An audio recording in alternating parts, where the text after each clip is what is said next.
بسم اللہ الرحمن الرحیم۔ السلام علیکم ناظرین، آج کی اس ویڈیو میں ہم بات کریں گے اگر دعائیں خریدنے کے پیسے نہیں اور دعائیاں کھانے سے بچنا چاہتے ہیں تو یہ مفت کے طریقے آزمائیں۔ آج کل ہر دوائی کا نرخ آسمان چھو رہا ہے۔ شوگر، بلڈ پریشر، معدے کی تیزابیت، نیند کی گولیاں، کمر درد اور زکام کی ادویات ہر ماہ ہزاروں روپے نکل جاتی ہیں۔ صحت کا سب سے بڑا خزانہ ادویات کے ڈبوں میں نہیں بلکہ آپ کے روزمرہ کے سادے کاموں میں چھپا ہے۔ اگر دوائیوں کے اخراجات مشکل ہیں یا آپ قدرتی طریقوں سے صحت بہتر بنانا چاہتے ہیں تو یہ آسان اور مفت طریقے آزمائیں۔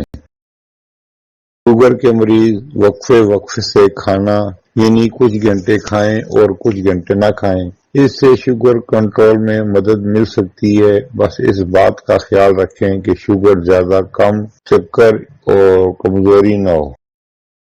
معدے کی تیزابیت والے تکیہ اونچا رکھیں اور وقت پر کھانا کھائیں۔ سونے سے 3 گھنٹے پہلے کچھ نہ کھائیں۔ تکیہ 15 سے 20 سینٹی میٹر اونچا رکھیں۔ 2 تکیے لگا کر بھی کام چلے گا۔ نتیجہ تیزاب واپس نہیں آتا، جلن ختم ہوگی۔ اکثر مریضوں کو ادویات عادی کرنی پڑتی ہیں۔ سب سے آسان اور سب سے مؤثر علاج نیند کی کمی والے لوگ رات کو لائٹ آف رکھیں۔ مغرب کے بعد کچھ نہ کھائیں۔ عشاء کے بعد تمام لائٹس اور موبائل بند۔ ایک ہفتے میں جادو دیکھیں۔ نیند کا ہارمون ایکٹیو ہوتا ہے، گہری نیند آتی ہے، نیند کی گولیاں خود بخود چھوٹ جائیں گی۔ رات 10 بجے سونے کی عادت ڈالیں، صبح تر و تازہ اٹھیں گے۔ دائمی زکام، ناک بند، سائنوس کے مریض نمک والا پانی روزانہ 2 بار نیم گرم پانی سے ناک دھوئیں۔ 2 ہفتے میں زکام 80% کم۔ مسلسل کرنے سے تقریباً ختم۔ کوئی سائیڈ ایفیکٹ نہیں، صرف فائدہ ہی فائدہ۔ بلڈ پریشر کے مریض اپنا وقت بچوں کے ساتھ گزاریں، ان کے ساتھ کھیلیں، ہنسیں، دوڑیں۔ جسمانی سرگرمی، خوشی، اس سے تناؤ کم ہوگا اور بلڈ پریشر نیچے آئے گا۔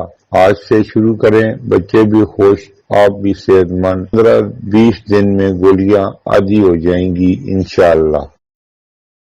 آخری بات، صحت کے خزانے ادویات کے ڈبوں میں نہیں، آپ کی عادات میں ہیں۔ یہ سب مفت ہیں، گھر پر ہی ہو سکتے ہیں اور سائنس بھی ان کی تائید کرتی ہے۔ اگر آپ یا آپ کے گھر والوں میں کوئی بھی مسئلہ ہے تو آج ہی ایک کام شروع کریں۔ 1 ہفتے بعد کمنٹ میں ضرور بتائیں کہ کون سا طریقہ آپ نے آزمایا اور کیسا فرق پڑا۔ اپنی صحت کا خیال رکھیں کیونکہ صحت سب سے بڑی دولت ہے۔ اللہ تعالیٰ سب کو صحت و عافیت دے، آمین۔ پھر ملیں گے اگلی ویڈیو میں، جب تک دیجیے مجھے اجازت، اللہ حافظ۔